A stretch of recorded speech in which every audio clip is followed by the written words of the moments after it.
कि कुछ रास्ते लिख देगा, कि कुछ रास्ते लिख देगा, कुछ मैं लिख दूंगा, कि कुछ रास्ते लिख देगा, कुछ मैं लिख दूंगा, तुम लिखते जा मुश्किलें, मैं मंजिल लिख दूंगा।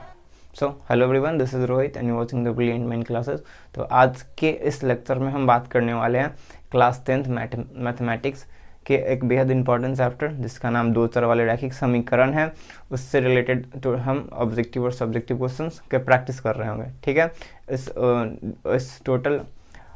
इस चैप्टर के दो पार्ट होने वाले, जिसमें पहला पार्ट हमारा ऑब्जेक्टिव होगा और दूसरा पार्ट सब्जेक्टिव होगा। ठीक है, तो जितने ऑब्जेक्टिव में क्वेश्चंस बन रहे होंगे, साथ साथ उसके कंसेप्ट प्लस उससे रिलेटेड क्वेश्चंस क्या पूछे गए हैं या फिर क्या पूछे जा सकते हैं, सभी बात कर रहे होंगे। So without wasting your time as well as our time, let's get started. So guys, question number 1 के साथ शुरू करते हैं। ठीक है, क्वेश्चन समझने का प्रयास करते हैं। चलिए, क्वेश्चन नंबर 1 कह रहा है कि सबसे पहले चैप्टर का नाम चैप्टर नंबर 3 है। ठीक है, दो चर वाले रैखिक समीकरण, और क्वेश्चन नंबर 1 से शुरू करते हैं। तो क्वेश्चन नंबर 1 हमारा क्या कह रहा है कि रैखिक समीकरण में चर के घात कितने होते हैं। ठीक है, अब 2-3 टर्म यहाँ समझ लिए। सबसे पहले रैखिक का मतलब क्या होता है, जिसका पावर 1 हो, है ना। रैखिक में जो चर होते हैं उसके घात हमेशा क्या होते हैं, चर का घात हमेशा अगर 1 होगा तो उस चर को क्या बोलेंगे, रैखिक चर बोलेंगे, अदरवाइज नहीं बोलेंगे। ठीक है, तो इसके नाम में ही कुछ हो सकता है। रैखिक का दूसरा नाम होता है एक घातीय। रैखिक का ही दूसरा नाम क्या होता है, एक घातीय। तो यहाँ से आपको थोड़ा थोड़ा बात समझ में आ रहा है कि रैखिक मतलब एक घातीय जिसमें चर का घात क्या हो, एक, है ना। अगर है ना द्विघात बोल दे, ठीक ना, द्विघात मतलब जिसका घात क्या हो, जिसमें चर का अधिकतम घात कितना हो, अधिकतम घात, चर का घात क्या हो, 2, उसको क्या बोलते हैं, द्विघाती। त्रिघात बोल दे तो त्रिघात में क्या होगा, चर का जो घात होगा कितना होगा, चर का घात होगा 3। तो उम्मीद है कि आपको यहाँ से थोड़ा थोड़ा बात ही समझ में जरूर आएगा। रैखिक का मतलब जिसका पावर 1 हो। ठीक ना, अगर समीकरण कहीं भी क्वेश्चन में द्विघात लिख रहा है, इसका मतलब पावर क्या हो, 2। त्रिघात लिख रहा था, पावर 3 है। अब क्वेश्चन फिर से पढ़ते हैं कि रैखिक समीकरण में चर का घात कितना होता है। हमेशा घात चर ही का देखा जाता है, किसका देखा जाता है, चर का। क्योंकि रैखिक समीकरण बोल रहा है तो रैखिक समीकरण में चर का घात हमेशा क्या होगा, 1। ये क्वेश्चन तो आसान है, समझ में आ जा रहा होगा। ठीक है, हमेशा ध्यान रखें कि जो दो चर वाले रैखिक समीकरण, इसका मतलब क्या है कि इसमें दो चर होंगे, दो चर, X A B C D वाले टर्म को चर कंसीडर किया जाता है। ठीक है, और लेकिन सबके पावर क्या होंगे, एक। रैखिक मतलब एक होंगे, इसलिए दो चर वाले रैखिक समीकरण में हम लोग इस प्रकार के समीकरण को हल करते हैं, है ना, जिसमें देख रहे हैं कि इसका भी पावर 1, इसका भी पावर 1। इसलिए इसको, क्योंकि इसमें एक्स और वाई दो चर हैं, तो दो चर वाले और दोनों की पावर 1 है, तो रैखिक समीकरण के नाम से जाना जाता है इस चैप्टर को। ठीक है, उम्मीद है बात समझ में आ गई। ठीक ना, तो क्वेश्चन नंबर 2 पर बात किया जाए। क्वेश्चन नंबर 2 कह रहा है हमारा कि यदि रैखिक समीकरण का युग्म संगत हो। ठीक है, बात करते हैं संगत मतलब साथ साथ आप थोड़ा रिलेट कर लीजिए, अभी तुरंत बात करते हैं। तो उनके द्वारा निरूपित रेखाएं होंगी। ठीक है, अगर मान लेते हैं कि मेरे पास एक समीकरण पहला a1x plus b1y plus c1 बराबर 0, पहला समीकरण, और दूसरा a2x plus b2y plus c1, इसको c2 बराबर 0 कर लेते हैं। ठीक है, अब देखिए कंडीशन कि यदि a1 बटे हम a2 कर रहे हैं बराबर नहीं हो रहा है b1 बटे b2 के। ठीक है, यदि रेशियो इस रूप में नहीं आ रहा है, ठीक ना, तो इसका केवल एक हल होगा। क्या होगा, केवल एक हल। केवल एक हल को हम अद्वितीय हल बोलते हैं। क्या बोलते हैं, अद्वितीय। कैसे, है ना, अद्वितीय हल मतलब यही हो गया कि जिसका इकलौता लड़का रहता, क्या कहता कि नस्ल लाखों में एक हमारा है, बस वही। इसके पास एक ही हल है, तो अपने आप को, अपने हल को अद्वितीय हल कहता है। ठीक है, अच्छा, तो केवल एक हल या फिर अद्वितीय हल। कंडीशन यहाँ पर क्वेश्चन पूछता है कि अगर किसी समीकरण में a1 बट्टे a2 बराबर नहीं हो b1 बट्टे b2 के, तो क्या वो हल हो गया था, केवल एक हल। ठीक है, केवल एक हल। आगे समझते हैं, ये हलों की संख्या। ठीक है, हलों की संख्या, और ये हमारा अनुपात है। ठीक है, अनुपात। तो हलों की संख्या क्या होगी, केवल एक, अद्वितीय होगा। अगर इसके बारे में बात करें तो ग्राफ कैसा बनेगा, तो इसका ग्राफ हमेशा एक दूसरे को काटने वाला, इसको क्या बोलते हैं, प्रतिच्छेदी। क्या होगा, प्रतिच्छेदी होगा ग्राफ। ग्राफ कैसा होगा, ग्राफ इसका हमेशा क्या होगा, प्रतिच्छेदी। और युग्म, समीकरण युग्म क्या होगा, देखिए जब दोनों एक दूसरे को काट रहा था कि एक दूसरे के साथ, जब काट रहा था एक दूसरे के साथ आ रहा है कि नहीं आ रहा है, यदि आ रहा है तो इसको क्या बोलेंगे, संगत युग्म। क्या बोलेंगे, संगत युग्म। क्या बोलेंगे इसको, संगत युग्म। तो यानी कि इसका युग्म कैसा, संगत है। यानी एक तो बात समझ गए कि यदि संगत युग्म कह रहे हैं तो ग्राफ प्रतिच्छेदी हो सकते हैं, यस और नो। ठीक है, आगे फिर देखते हैं। पहला केस, इसमें टोटल तीन केस होते, दूसरा केस समझ लीजिए। दूसरा केस करा कि अगर a1/a2 हम बराबर करना चाहें तो b1/b2 के बराबर यदि हो गया और c1/c2 के बराबर नहीं हुआ। यदि कांस्टेंट बराबर नहीं होंगे तो इसका कोई हल नहीं होगा। क्या होगा,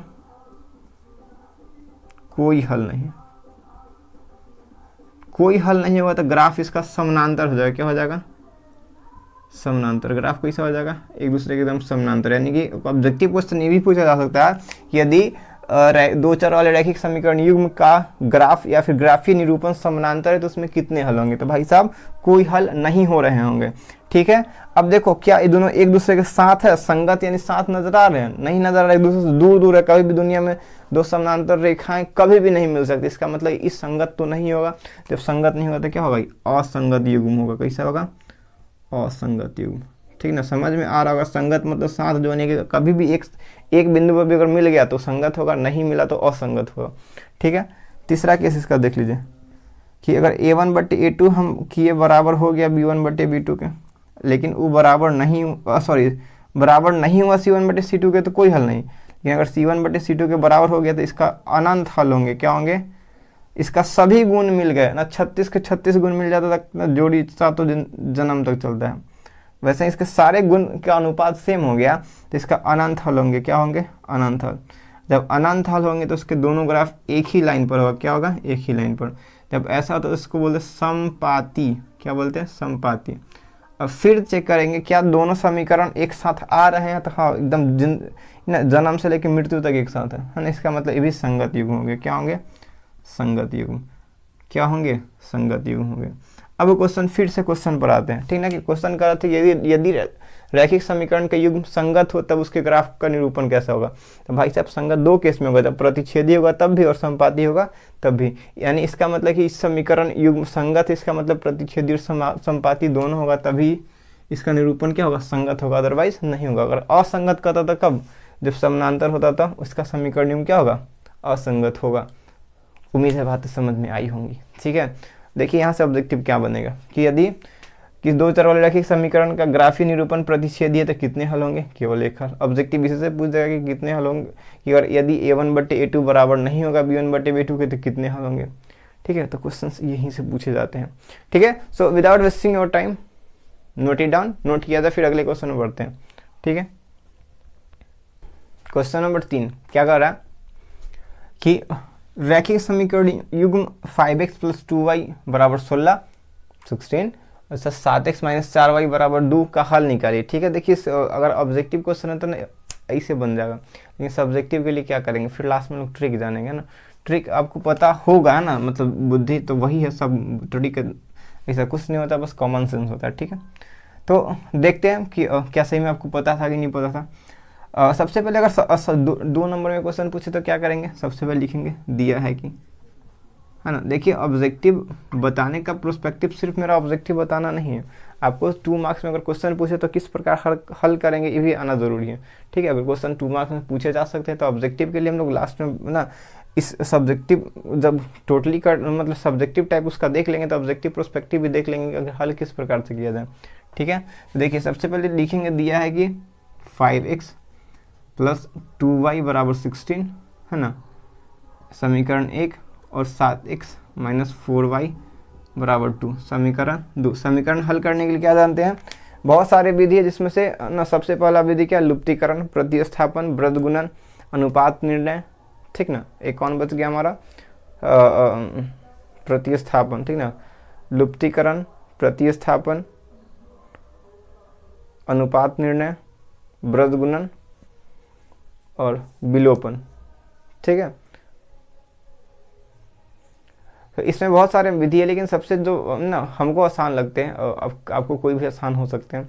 ठीक है। लुप्तीकरण ज़्यादा ठीक है, सटीक है, ठीक है। लुप्तीकरण प्रतिस्थापन सारे एक ही ब्रज गुणन सभी से बनाए, लेकिन आपको जो अच्छा लगे, जो आसान लगे उस पर काम करना है, ठीक है। देखिए, तो लुप्तीकरण में लुप्त करने के लिए हम क्या जानते हैं कि यदि किसी कांस्टेंट का गुणांक बराबर हो तो हम उसको जोड़ के घटा के उसको लुप्त कर सकते हैं। देखिए किसको बराबर करना ठीक होगा, अगर हम इसमें 2 से गुना कर देते 4 हो जाएगा, और जोड़ देंगे तो ये क्या होगा, कट सकता है ना। या फिर इसको बराबर, अगर इसको हम लुप्त करना चाहें तो ऊपर में 7 से गुना करना होगा, नीचे से 5 से, थोड़ा सा कैलकुलेशन ज़्यादा हो सकता है। तो इसका मतलब कि ज़्यादा ठीक कौन होगा हमारा, कि इसमें हम किससे गुना कर दें, 2 से, और नीचे 1 से, और लिखेंगे कि समीकरण 1 में 2 एवं 2 में 1 से गुना करने पर, ठीक है, लिखना ज़रूरी है, ठीक है ना। हम 2 मार्क्स के लिए देख रहे हैं, अभी 1 मार्क्स के लिए हम लास्ट में बात करेंगे क्या करना होगा हमको। तो कितना आ जाएगा, 5 दूनी 10x प्लस 4y बराबर 16 दूनी 32, और 7x माइनस 4y बराबर 2। अब देखिए इन दोनों का हम जोड़ दे, क्या कर दें, जोड़ दे, तो यहाँ लिखेंगे जोड़ने पर, है ना, 10 और 7 को जोड़ेंगे तो कितना होगा, 17x, हम प्लस 4 माइनस 4 को जोड़ेंगे तो 0, अब 32 2 को जोड़ेंगे तो 34, तो यहाँ से x का मान कितना आ गया, 34/17, यानी x का मान भाई साहब कितना हो रहा है, 2, ठीक है। x का मान जैसे आ गया हम किसी समीकरण में रख देंगे जो हमको आसान लगे, जिसमें कि गुणांक कम हो। देखिए इसमें गुणांक 5 2 है, इसमें 7 4 होता है, कहीं ना कहीं कौन आसान है, कि इसमें गुणांक कम वैल्यू वाले हैं, ऊपर वाला ही ठीक है ना। तो लिख देंगे समीकरण 1 में ना, किसी में रखने से कोई वैल्यू फर्क नहीं पड़ना। समीकरण 1 में किसका मान निकला है, x का ना, x का मान रखने पर, ठीक है। तो x का वैल्यू हम रखेंगे तो क्या हो जाएगा हमारा, देख लीजिए। सबसे पहले समीकरण लिखेंगे 5x प्लस 2y बराबर 16, ठीक है। जहाँ x है वहाँ क्या लिखेंगे हम, जहाँ x है वहाँ क्या लिखेंगे हम, 2, तो 5 × 2 प्लस 2 × y बराबर 16, कितना हो जाएगा, 5 दूना 10 प्लस 2y बराबर 16, ठीक है। तो कितना होगा, 2y बराबर 16 माइनस 10, तो 2y बराबर 6, तो 1y बराबर 6/2, यानी कि y का मान कितना आ जाएगा, 3, है ना। लास्ट में लिखेंगे अतः x का मान कितना है भाई साहब, 2 एवं y का मान 3। तो ये हमारा अगर सब्जेक्टिव पूछे तब हमको ऐसे बनाना है, तो क्या भैया ऑब्जेक्टिव में भी इतना करना होगा, नहीं भाई साहब। देखिए क्या करना होगा, इधर सब्जेक्टिव 2 मार्क्स में आप बना लीजिएगा, उम्मीद है।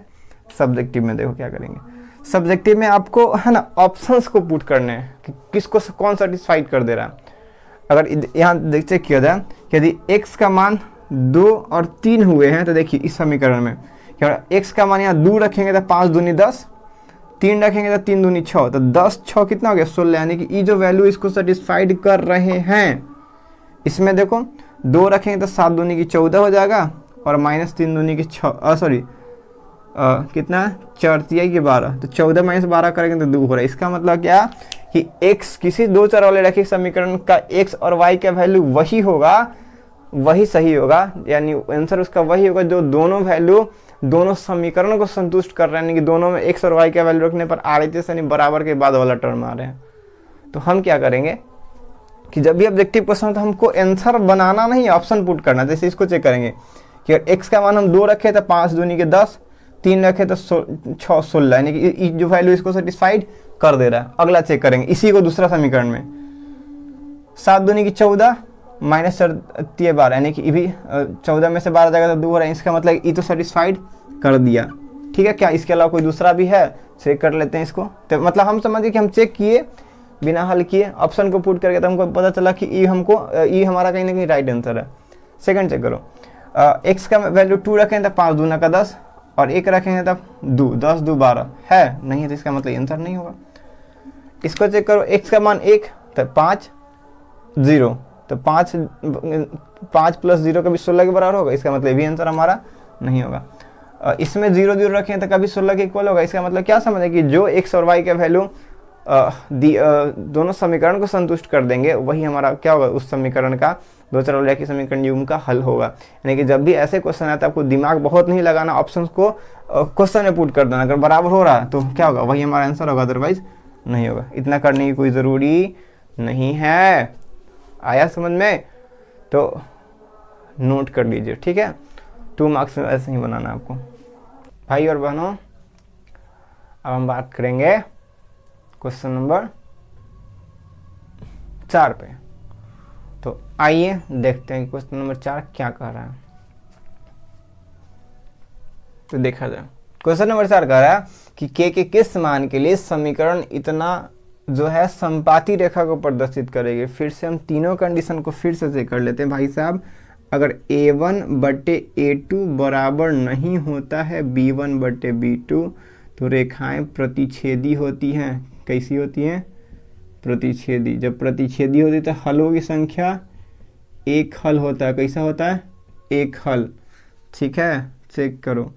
अगर a1/a2 बराबर हो जाए b1/b2 के और वो बराबर नहीं हो c1/c2 के तो ये होते समानांतर। कैसे होते हैं? समानांतर। और कोई हल नहीं होता इसका। क्या होता है? कोई हल नहीं होता है, कोई हल नहीं। और भाई साहब तीसरा, अगर तीनों बराबर हो जाए a1/a2 बराबर b1/b2 बराबर c1/c2 तो क्या होगा? असंपाती होगा और इसके अनंत हल होंगे, अनगिनत, जिसको हम गिन नहीं सकते हैं, अनगिनत हल। ठीक है, तो चलिए हम जो अभी तक सीखें उससे क्वेश्चन क्या होगा। समीकरण में के का वैल्यू निकालना कि इस जो है संपाती रेखा को प्रदर्शित करे। चलिए अगर देखा जाए तो समीकरण ना, अगर सॉल्यूशन वाला पार्ट लिखेंगे तो गिवन दैट करके लिखेंगे। गिवन दैट दिया हुआ है कि, है ना, 3x - y -8 बराबर -8। तो हम इसको लिख सकते हैं कि 3x - y + 8 बराबर 0 एवं 6x - ky बराबर -16। तो हम क्या लिख सकते हैं कि 6x - ky + 16 बराबर 0। चूँकि हमको संपाती के लिए है तो हम क्या करेंगे, तीनों को बराबर कर देंगे। a1/a2, तो a1 कौन है हमारा? 3, तो 3, a2 6, तो 3/6 बराबर -1/-k बराबर 8/16।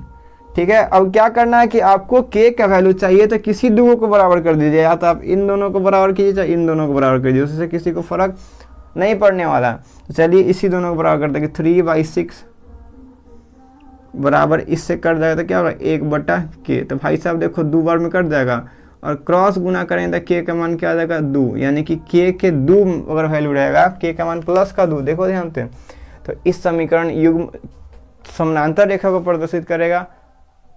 समानांतर नहीं ना, संपाती रेखा हो। किसको? संपाती रेखा हो, उस समय इसका अनगिनत हल हो रहे होंगे। ठीक है, तो k का मान क्या होगा? 2। तब इस समीकरण जो है उस संपाती रेखा को प्रदर्शित करेगा। तो ऑप्शन नंबर हमारा बी सही होगा। ठीक है, आगे देख लीजिएगा। 2 चर वाले रैखिक समीकरण युग्म का आलेख समानांतर रेखा है। देखिए बार बार क्वेश्चन इसी से पूछे जाते हैं।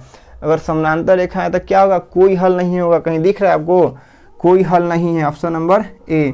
अगर कह दे प्रतिच्छेदी रेखा है तो केवल एक हल होंगे। एक हल चाहे केवल एक हल या फिर अद्वितीय हल, तीनों एक ही टर्म है। ठीक है, अलग अलग जगह पर अलग अलग रूप से प्रयोग करके उसको कंफ्यूज करने का प्रयास किया जाता है विद्यार्थियों को। अगर संपाती होंगे तो अनगिनत हल, अनंत हल, सब एक ही बात है। ठीक ना, दोनों एक ही बात है।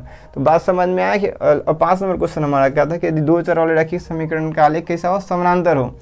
समानांतर होता तो कोई हल नहीं होता, संपाती हो जाता तो अनगिनत हल, अगर प्रतिच्छेदी हो जाए तो केवल एक हल। उम्मीद है क्वेश्चन आपको समझ में आ रहे होंगे। ठीक है, चलिए तो क्लास को एंजॉय करते रहिए और नोट कर लीजिए इसको, फिर आगे बात करेंगे।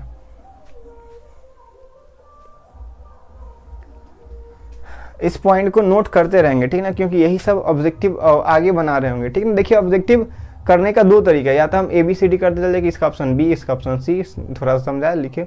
दूसरा तरीका कि हम डिटेल करते रहेंगे। भाई साहब क्वेश्चन एक ऐसा था, अगर संपाती छोड़ के प्रतिच्छेदी कर देता तो क्या हो जाता? जब कह देता कि केवल एक हल के लिए k का वैल्यू क्या होगा, तो हम इसको अपनाते हैं। ठीक ना, समानांतर का था तो हम इसको अपनाते हैं। ठीक है, तो क्वेश्चन में सारे में फ्लो कहीं ना कहीं कंसेप्ट एक ही लग रहे होते। तो अगर हम एक क्वेश्चन में कंसेप्ट को समझ जाएंगे तो आसान होंगे हमारे लिए आगे समझना। ठीक है, तो आगे क्वेश्चन नंबर 5 हो गया। 6, से शुरू करेंगे आगे की ओर।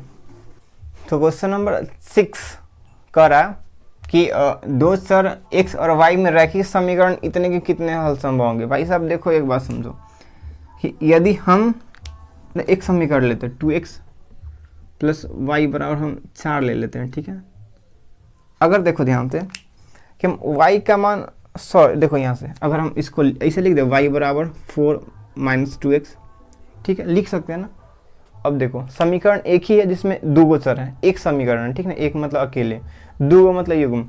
अगर हम इसका मान स्वेच्छा से 0 रखें तो इसका मान कितना हो जाएगा, ये टोटल 0 तो 4 बच जाएगा।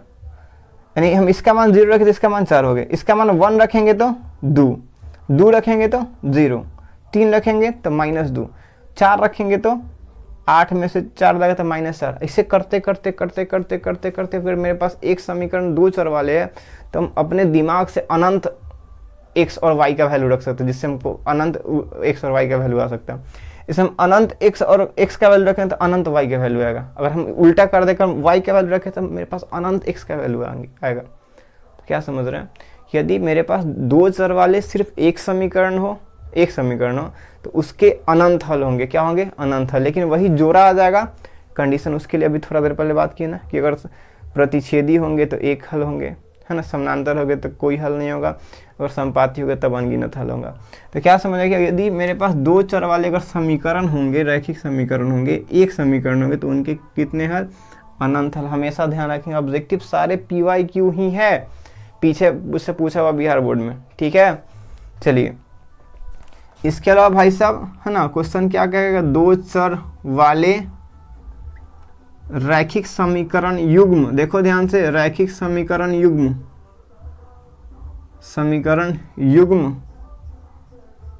के हलों की संख्या अगर पूछ दे, ठीक ना, हलों की संख्या पूछ दे तो एक बात देखिए, स्टैंडर्ड रूप से इसका केवल एक हल होता है, क्या होता है, केवल एक हल। लेकिन इसके लिए अभी हम 3 कंडीशन जो देखे थे, कौन कौन, कि अगर A1/A2 बराबर नहीं हो B1/B2 के तब केवल एक हल, ग्राफ प्रतिच्छेदी हल केवल एक, है ना, और ग्राफ जो होगा संगत, साथ साथ काट रहा है एक दूसरे को, है ना, युग्म संगत। अगर वही A1/A2 बराबर हो जाए B1/B2 के और बराबर नहीं हो C1/C2, समानांतर, कोई हल नहीं। देखिए जब भी क्वेश्चन आए तो बार बार आप इसको लिखते रहिए कि ना, एट द लास्ट आपको इतने बार लिख लीजिए कि आपको याद हो जाए, है ना। कोई हल नहीं तो असंगत युग्म होगा। कैसा युग्म होगा भाई साहब, असंगत, ठीक है। तीसरा, अगर मेरे पास तीनों बराबर हो जाए, A1/A2 बराबर B1/B2 बराबर C1/C2, तो क्या हो जाएंगे, संपाती हो जाएंगे। और जब संपाती होंगे तो इसके अनंत हल, ठीक है ना, अनंत अनगिनत सब एक ही बात है, हाँ कि ना। तो उम्मीद है कि बात समझ में आ गई भाई साहब। दो चर वाला एगो समीकरण होगा अनंत हल, अगर दो गो समीकरण युग्म है तो ना परसेंटेज मतलब स्टैंडर्ड रूप से उसका केवल एक हल होता है। अगर नहीं, अगर विस्तार में पूछेगा तो हम चेक कर लेंगे कि अगर ना, अगर उसका अनुपात निकाल कर देख लेंगे कि अगर दोनों बराबर नहीं हो रहा है, A1/A2 बराबर नहीं हो रहा है B1/B2 के, तो तुरंत बोलेंगे केवल एक हल। अगर दो गो बराबर हो गया, तीसरा बराबर नहीं हुआ तो कोई हल नहीं, तीनों बराबर हो गया तो अनंत हल, ठीक है, समझ में आ गया। नेक्स्ट क्वेश्चन नंबर 7, करा समीकरण युग्म इतना का हल होगा। भाई साहब इसी को चेक करना, ठीक ना, यहाँ चेक करो, यहाँ समीकरण A1 का मान 2, B1 का मान 3, C1 का मान 5, ठीक है, A2 का मान 4, B2 का मान 3, C2 का मान 15। अच्छा एक बात नोटिस कीजिए, ठीक ना, कि हम जो समीकरण लिखे थे उसका व्यापक रूप था A1x plus B1y plus C1 बराबर 0। भाई साहब अगर दोनों में C1 दूसरी तरफ हो ना तो आप उसको C1 लिख सकते हैं। अगर एगो में एक तरफ दूसरा में दूसरा तरफ है तो दोनों को एक साइड लाकर आप C1 को बिना उसके ना जैसे है उस प्रकार से हम लिख सकते, कोई दिक्कत वाली बात नहीं है। चलिए बटा करके देख लेते, 2/4 है ना बराबर 3/3 बराबर 5/15, ये कितना हो जाएगा 2, ये 1, ये 3। देखिए वेट कितना है भैया, 1/2 बराबर 1 बराबर 1/3। देखो क्या तीनों बराबर हो रहे हैं क्या, कोई बराबर नहीं है भाई साहब, कोई बराबर नहीं, इसका मतलब क्या, शुरू में अगर बराबर नहीं है तो किस उसका क्या केवल एक हल होगा, कहीं ऑप्शन अद्वितीय हल, है ना। अगर शुरू में अगर दो कोई बराबर नहीं है तो तुरंत से बोल दें केवल एक हल, क्योंकि शुरू में a1/a2 बराबर नहीं हो रहा है b1/b2 के, तो वी कैन इजीली से फ्रॉम आवर हार्ट, अपने दिल से कह सकते हैं कि इसका केवल एक हल होगा, ऑप्शन नंबर ए। होपफुली बातें समझ में आ रही होंगी, अगर आ रही हैं तो इसको नोट कर लीजिए, फिर हम अगले क्वेश्चन की ओर बढ़ते हैं, ठीक है। सो without wasting your time, question number 8 कह रहा है कि यदि रैखिक समीकरण का युग्म असंगत हो, कैसा असंगत, देखो संगत मतलब साथ रहने वाला, असंगत मतलब कभी नहीं मिलने वाला, ठीक है। असंगत हो तो निरूपित करने वाली रेखाएं क्या होंगी, ठीक ना। प्रतिच्छेदी होता है तो एक साथ आ रहा है एक बिंदु पर, संपाती हो रहा है तो एक ही, है ना, संपाती हो रहा है, इसका मतलब क्या है कि दोनों एक ही रेखा, दोनों रेखाएं एक ही बिंदु पर आ रहे हैं, इसका मतलब, है ना, साथ साथ जा रहे हैं, एक ही सरल रेखा पर गति कर रहे हैं। समानांतर मतलब कभी एक दूसरे से नहीं मिल रहे, तो यहाँ से तो बात पिछले जो हम अभी तक सीखते आ रहे हैं कि यदि, है ना, समानांतर होगा तो इस प्रकार से होगा जो नहीं मिल रहा, संपाती मतलब दोनों एक ही लाइन पर होगा, प्रतिच्छेदी मतलब एक दूसरे को प्रतिच्छेद करेगा, है ना। तो यदि दोनों किसी न किसी कम से कम एक बिंदु पर मिल रहे हैं तो क्या होगा, संगत होंगे। अगर किसी बिंदु पर नहीं मिल रहे तो उसका युग्म क्या होगा, असंगत। यानी कि अगर युग्म असंगत है तो कैसा रेखा होगा, समानांतर रेखा होगा। ऑप्शन नंबर कौन होना चाहिए, ए होना चाहिए। इसके अलावा हम क्या सीखे अभी तक, हम सीखे समानांतर के लिए क्या होता है भाई साहब कि a1/a2 बराबर हो जाता है b1/b2 के, लेकिन वो बराबर नहीं होता कि इसके c1/c2 के। किसके लिए हम बात करें, समानांतर के लिए, ठीक ना। इसमें कोई हल नहीं होता, क्या होता है, इस समीकरण का कोई हल नहीं होता है, ठीक ना। देखिए बार बार एक ही बात लिख रहे हैं, इसका मतलब इंपॉर्टेंट है इस चैप्टर में।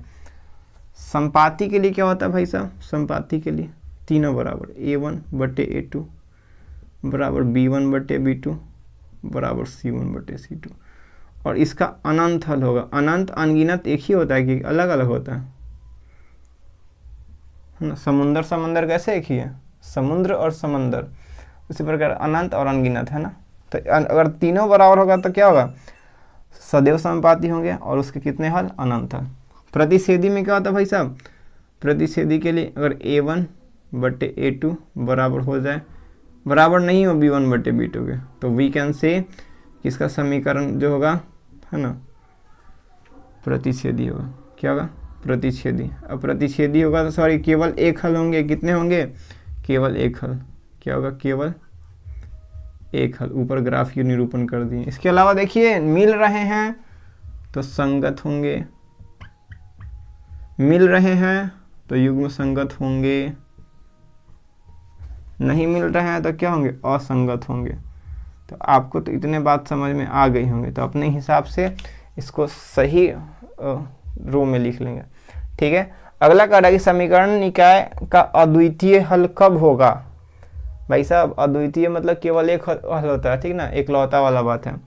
देखो केवल एक हल के लिए क्या होता है, a1/a2 कर बराबर नहीं हो b1/b2 के, हैं कहीं तो बात घुमा फिरा कर सब क्वेश्चन इस सब बोर्ड में पूछे गए, सब PYQ, एक एक क्वेश्चन PYQ है, प्रीवियस ईयर क्वेश्चन, सारे क्वेश्चन बैंक के देख लो, सब एक ही बात घुमा फिरा के पूछ रहा है ना, यहाँ से फिर यहाँ घूम के फिर यहाँ, आखिर सब पहुँच रहे इसी तीन पर, है ना। तो इस तीनों कंडीशन हमेशा याद होना चाहिए। समीकरण निकाय का अद्वितीय हल के लिए क्या होगा, a1/a2 बराबर नहीं होगा b1/b2 के, ठीक है। अगर पूछता अनंत हल के लिए तो तीनों बराबर हो जाता, ठीक ना। कोई हल के लिए देखो a1/a2 बराबर नहीं हो रहा c1/c2 के, तो अनंत हल होगा, ठीक है। अगर ये दोनों बराबर हो जा रहा है तो अनंत हल होगा। तो हमेशा इस बातों को ध्यान रखेंगे, ठीक ना। तो क्वेश्चन 9 नोट कर लेंगे, 8 और 9 को, फिर हम बात करेंगे आगे। क्वेश्चन नंबर 10 क्या कर रहा है कि यदि समीकरण x + 2y = 9 में x का मान 5 है तो y का मान निकालना। कुछ नहीं करना, जहाँ जहाँ x है वहाँ 5 रख देना। तो अगर हम x + 2y = 9 में x का मान क्या रख दे, 5 + 2y = 9, तो क्या हो जाएगा हमारा 2y = 9 - 5, तो 2y बराबर कितना हो जाएगा 4। जब 2y = 4 हो जाएगा भाई साहब, तो y बराबर कितना हो जाएगा 4/2, यानी कि 2, y के मान 2, हाँ कि ना, कहीं ऑप्शन बी नंबर। ठीक है, तो क्वेश्चन एकदम आसान पूछे जाते हैं, बस आपको ध्यान से समझना होगा क्वेश्चन की क्वेश्चन कह क्या रहा है। ठीक है, और सब न हमेशा कंसेप्ट याद रखना। देखिए कह रहा फिर क्वेश्चन उसी पर आ गया कि यदि दो चर वाले रैखिक समीकरण का आलेख समपाती हो तब उनके कितने अलग हैं। समपाती मतलब यदि दो समानांतर रेखा, दो समीकरण का ग्राफ की रेखा एक ही लाइन पर आ जाएगा, यानी अनंत बिंदु पर एक दूसरे के साथ मिलते हुए चल जाएगा तो कितने हल, अनंत हल। एक बिंदु पर काटेगा तो केवल एक हल, किसी बिंदु पर नहीं काटेगा तो कोई हल नहीं। अगर संपाती है एक ही बिंदु पर एक ही रेखा पर दोनों है तो अनंत हल होंगे। कितने हल होंगे, अनंत हल यानी अनगिनत हल। अब देखिए 3 पॉइंट फिर से लिख देते हैं भाई साहब, ठीक है ना, कि A1/A2 बराबर नहीं होते हैं B1/B2। पहला केस, दूसरा केस A1/A2 बराबर हो गए B1/B2 के, लेकिन बराबर नहीं हुए C1/C2 के। और तीसरा केस कौन है हमारा, बताइए, A1/A2 बराबर B1/B2 बराबर C1/C2। ठीक है, समझिए ध्यान से। इसका हम क्या देखे थे कि सबसे पहले ग्राफ क्या था, प्रतिच्छेदी, प्रतिच्छेद करेगा नहीं एक बिंदु पर काटेगा, है ना, कुछ इस प्रकार से। तो हल केवल एक हल,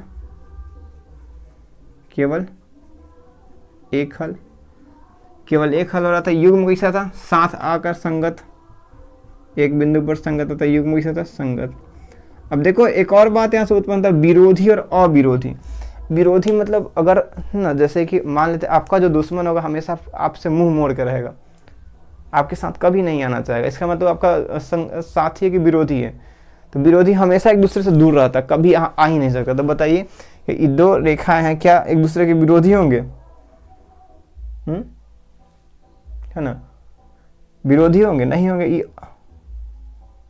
दोनों एक दूसरे क्या होंगे, अविरोधी होंगे। कैसा होंगे, अविरोधी, हाँ कि ना। तो दोनों एक दूसरे क्या होंगे, अविरोधी।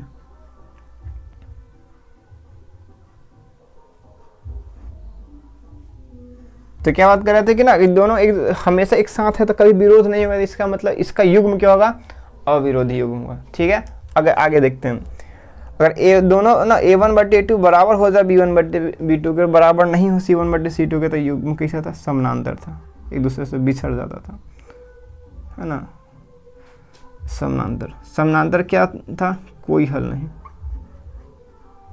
कोई हल नहीं, कोई हल नहीं था। साथ में था का नहीं था, तो असंगत युग्म। कैसा युग्म, असंगत युग्म। बताइए क्या इसके समीकरण के ग्राफ एक दूसरे को विरोध कर रहे हैं, हाँ भाई साहब, नहीं मिल रहे, इसका मतलब विरोध है, विरोधी ना, विरोध कर रहे हैं। इसका युग्म जो है ना, इसका समीकरण युग्म विरोधी युग्म का होगा। कैसा होगा, विरोधी युग्म। तीसरा देखो, अगर तीनों बराबर हो जाए तो संपाती क्या होगा, नहीं, एक ही पर एक रेखा, इसके अनंत हल अनगिनत हल, है ना, होंगे। युग्म संगत, साथ रहने वाला, ठीक ना, संगत युग्म। संगत युग्म में भी किस प्रकार का, है ना, विरोध, अविरोधी था जो एक बिंदु पर, है ना, साथ आया। विरोधी यानी जो कोई बिंदु पर नहीं हुआ, है ना। अगर सभी बिंदु पर एक साथ है तो उसको बोलते हैं आश्रित। क्या बोलते हैं, आश्रित। तो क्या समझ गया कि अगर किसी समीकरण युग्म का समीकरण संपाती है तो उसका आश्रित होगा, है ना, एक दोनों समीकरण एक दूसरे के लिए आश्रित युग्म होगा, संगत युग्म होगा और उसके अनंत हल होंगे। ठीक है, तो ये बेहद इंपॉर्टेंट है, लगभग सारे ऑब्जेक्टिव क्वेश्चन बनते हैं इसी से बनते हैं। ठीक है, so kindly note it down, question number 10 और 11 को नोट कर लीजिए। ठीक है, फिर हम आगे बढ़ेंगे। क्वेश्चन नंबर 12, क्वेश्चन नंबर 12 क्या कह रहा है कि निम्नलिखित में से कौन x - 2y बराबर 0 तथा 3x + 4y बराबर 10 का हल होगा। भाई साहब शुरू में एक क्वेश्चन था, बनाने के दो तरीके हैं, या तो हम पूरे लॉन्ग मेथड से बनाएं या फिर चूंकि ऑब्जेक्टिव है तो हम दिमाग लगाए और तब बनाए। दिमाग लगा के क्या करना है हमको, ऑप्शन को क्वेश्चन में भरना शुरू कर दीजिए। मतलब क्या भैया कि अगर हम x का मान 2 रखें तो 2 और माइनस y का मान 1 रखें तो 2 × 1, क्या ये 0 हो रहे हैं, इसका मतलब इसको सेटिस्फाइड ऑप्शन कर दे रहा है। ठीक है, चलिए, अगर दूसरे को सेटिस्फाई कर रहा होगा तो ये आंसर हो जाएगा। चलिए, और x का मान हम 2 रखे तो 3 दूनी के 6, y के मान 1 रखे तो 4 एकम 4, अब बीच में सिंबल है प्लस के, क्या 10 हो जा रहे हैं भैया? हो जा रहे हैं। तो क्या यही आंसर होगा? एकदम यही आंसर होगा। इसको टिक आउट करके आगे बढ़ जाना, दिमाग और लगाना ही नहीं है। अच्छा, क्या दूसरा ऑप्शन भी सही हो सकता है? नहीं होगा, लेकिन संतुष्टि के लिए चेक कर लेते हैं, ठीक है? आप भी कर लीजिएगा। नहीं होगा, नहीं होगा और नहीं होगा, लेकिन फिर भी चेक कर लो दोस्त। इसका मान 1 रखेंगे और इसका मान भी 1 रखें तो 1 - 2 क्या 0 हो रहे हैं? नहीं, तो ऐसे ही नहीं होगा। 1 को सेटिस्फाइड नहीं करना, नहीं होगा। इसका मान 0 रखेंगे, इसका मान 1 रखेंगे तो -2 कभी भी 0 के बराबर नहीं होगा, तो ये भी ऑप्शन गलत हो गया। x का मान 1 कभी 0 के बराबर नहीं होगा, तो ये भी ऑप्शन गलत हो गया। तो देख लिया कि एक ही ऑप्शन सही होंगे। तो ऐसे बनाने के लिए आपको ज़्यादा दिमाग लगाना ही नहीं, सॉल्व करने की कोई ज़रूरी है ही नहीं। क्या करना, आपको ऑप्शन उठाने और पुट कर देने, वही हमारा आंसर होगा, ठीक है? आगे देखिए, इसको नहीं मिटाने के पीछे रीज़न था कि आगे आने वाले क्वेश्चन सारे इसी से हैं। तो मतलब आपको अगर इस चैप्टर के ऑब्जेक्टिव पर कमांड करना है तो बस 3 लाइन तो आप कम से कम याद होने चाहिए, कम से कम। चलिए, कि अविरोधी युग्म वाले समीकरण के कितने हल होते हैं भैया? देखो, अविरोधी युग्म के कितने हल हैं? केवल 1 हल। ये आप बोल देते संगत युग्म के, तो क्या होगा? 1 और अनंत भी हो सकता है। असंगत के पूछ दिया था ना, समझ ले भी PYQ है, पिछला साल पूछा हुआ। तो अविरोधी युग्म वाले समीकरण के कितने हल होते हैं? केवल 1 हल। केवल 1 हल या फिर एकल हल या फिर अद्वितीय हल, तीनों अलग अलग है क्या? कमेंट करके बताओ, क्या ये अलग अलग एक ही है? ठीक है, नोट कर लीजिए भैया। अगला क्वेश्चन है हमारा क्वेश्चन नंबर 14। कह रहा है कि एक रैखिक समीकरण जिसका युग्म कोई हल नहीं, युग्म का कोई हल नहीं है, जिसके युग्म है ना, युग्म जिसका कोई हल नहीं है, क्या कहलाता था भैया? जिसका कोई हल नहीं होगा। देखो, असंगत युग्म ना, असंगत युग्म वाले विरोधी युग्म होंगे। क्या होंगे? देखो, असंगत तो नहीं दिया, तो कौन दिया ऑप्शन हमारा? विरोधी। तो क्या समझे, इसके कोई हल नहीं होंगे, या तो असंगत युग्म होंगे या विरोधी युग्म होंगे, क्योंकि वो विरोध कर रहे थे इसलिए उनका कोई हल नहीं, सपोर्टर नहीं बन पाया, ठीक है? फिर आगे देखो, समीकरण युग्म रहते तो केवल 1 हल होता है, लेकिन 1 हल और कंडीशन के अनुसार, ठीक ना, कोई हल या फिर अनंत हल भी हो सकते हैं। लेकिन अगर केवल 2 चर वाले सिर्फ रैखिक समीकरण होंगे तो इसके क्या होंगे? हमेशा और हमेशा अनंत हल होंगे। क्या होंगे भाई साहब? अनंत हल या फिर अनगिनत हल, एक ही बात है क्या? तो यही आसान था, ठीक है? देखो, सब एक ही बात घुमा फिरा के आ रहा है, तो ऑब्जेक्टिव बनाने के लिए आपको इसी पर कमांड करना होगा भाइयों और बहनों, ठीक है? नोट किया जाए। देखिए, क्वेश्चन नंबर 16 का आ रहा था हमारा। क्वेश्चन नंबर 16 और 17 साथ साथ समझ लेते हैं। आसान क्वेश्चन है कि यदि 2x + 3y = 12 और 3x - 2y = 5 हो तो इनमें से कौन से वैल्यू होंगे? देखिए, जब भी ऐसे क्वेश्चन हो तो हमारे पास 2 तरीका, सब्जेक्टिव होता तो सही ना, जो हमारे पास 5 विधियाँ उसमें से किसी से बनाते ले, ठीक ना? लेकिन ऑब्जेक्टिव है तो हमको क्या करना है कि ऑप्शंस को उठाना, जो ऑप्शन समीकरण को सेटिस्फाइड कर देंगे, दोनों समीकरण को संतुष्ट कर देंगे, नहीं जिसके लिए LHS बराबर हमारा RHS आ जाएगा, तो वही हमारा क्या हो रहा होगा? आंसर हो रहा होगा, ठीक है? तो वही काम करने जा रहे हैं हम लोग, ठीक है? तो देख लेते हैं क्वेश्चन नंबर 16 का ऑप्शन 1। यदि x का मान हम 2 रखेंगे तो कितना होगा? 2 दूना का 4, आप प्लस 3 3 9, तो 9 4 कितना होता है? 13। क्या 12 के बराबर है? नहीं है, इसका मतलब कि आंसर हमारा नहीं होगा, ठीक है? ऑप्शन सेकंड चेक करो कि अगर हम, ठीक ना, मतलब एक ही को सेटिस्फाइड नहीं किया तो हमको दूसरा चेक करने की कोई ज़रूरी नहीं है, ठीक है? x का मान कितना होगा? 2, तो 2 दूनी 4, y का मान -3, तो -9। क्या ये भी 12 के बराबर होगा? नहीं होगा। तो भाई सभी भी नहीं हो रहा है हमारा। ऑप्शंस को इसी प्रकार से जब भी ऑब्जेक्टिव बना रहे होंगे 2 चर वाले रैखिक समीकरण का, तो इसी प्रकार से हम क्या करेंगे? ऑप्शन को पुट करके चेक करेंगे। ऑप्शन सी चेक कर लो, x का मान 3, तो 3 दूनी का 6 और फिर 3 दूनी के 6, तो देखो ये 12 हो जा रहा है, यानी ऑप्शन नंबर सी तो पहले समीकरण को सेटिस्फाइड कर दिया, क्या दूसरे को भी कर पा रहा? चेक कर लेते हैं। 3 में 3 से गुना करेंगे तो 9, -2 में 2 से करेंगे तो 4, तो क्या 5 हो रहे हैं? एकदम हो रहे, तो हमारा ऑप्शन नंबर सी इस समीकरण का आंसर हो जाएगा, ठीक है? डी चेक करने की कोई ज़रूरी नहीं है, चेक कर लिया जाए। चलो ठीक है, अंदर की बात है तो समझ लेते हैं। x का मान 3, तो 3 2 6, y का मान -2, तो -6, देख लो 0 हो जाएगा, बराबर होगा? नहीं होगा ना, तो ऐसे ही ऑप्शन नहीं हो रहा है, ठीक ना। तो ऑब्जेक्टिव में जितने आप फास्ट कैलकुलेशन, मतलब दिमाग इतना थोड़ा सा कहीं ना कहीं टेक्निक का इस्तेमाल करना ज़रूरी है ना, पूरे सॉल्व करने की कोई ज़रूरी नहीं है। सो अगला क्वेश्चन देखो, अगला क्वेश्चन देख लिया जाए कि दो चर में, ठीक ना, दो चर में एक घातीय समीकरण का ग्राफ यदि प्रतिच्छेदी है, यानी दो चर वाले अगर एक घातीय समीकरण का ग्राफ प्रतिच्छेदी है तो उसमें हलों की संख्या क्या होगी। फिर वही बात है ना, तीन ही बात हमको याद रखना कि a1/a2 बराबर नहीं हो रहा b1/b2 का, समीकरण क्या होगा, समीकरण प्रतिच्छेदी रेखा होगा, और उस समय उसका केवल एक हल होगा या फिर अद्वितीय हल होगा, है ना, इस प्रकार से। और युग्म संगत और है ना, संगत युग्म और अविरोधी होंगे, ठीक है। समीकरण प्रतिच्छेदी रेखाएं होंगे तो सबसे पहले उसका केवल एक हल, सिर्फ एक हल, अद्वितीय हल, यही हल होंगे, ठीक ना। तो हमको इसी बात को याद रखना है, ठीक है। तो ज़्यादातर क्वेश्चन हमारे कहीं ना कहीं यही तीन सॉल्व कर पा रहे हैं। So kindly take a screenshot, फिर हम अगले क्वेश्चन की ओर बढ़ रहे होंगे। तो क्वेश्चन नंबर 18 देखा जाए। 18 क्या कह रहा है कि के किस मान के लिए समीकरण का जो समीकरण हमको दिया गया है, क्या समीकरण x + 2y = 3 एवं 5x + ky = 15 के अनंत हल होंगे, ठीक है। अच्छा, एक बात आपको शुरू से बताते आ रहे हैं कि समीकरण से रिलेटेड जितने प्रश्न हैं इन्हीं तीन इक्वेशंस पर, इन्हीं तीन रेशियोज पर टिकी हुई है। अगर ये हमको याद है तो सब लगभग सारे क्वेश्चन बन जाएंगे, तो ठीक है। तो किसके लिए, अनंत हल की, अनंत हल के लिए बोल रहा है, किसके लिए, अनंत हल के लिए।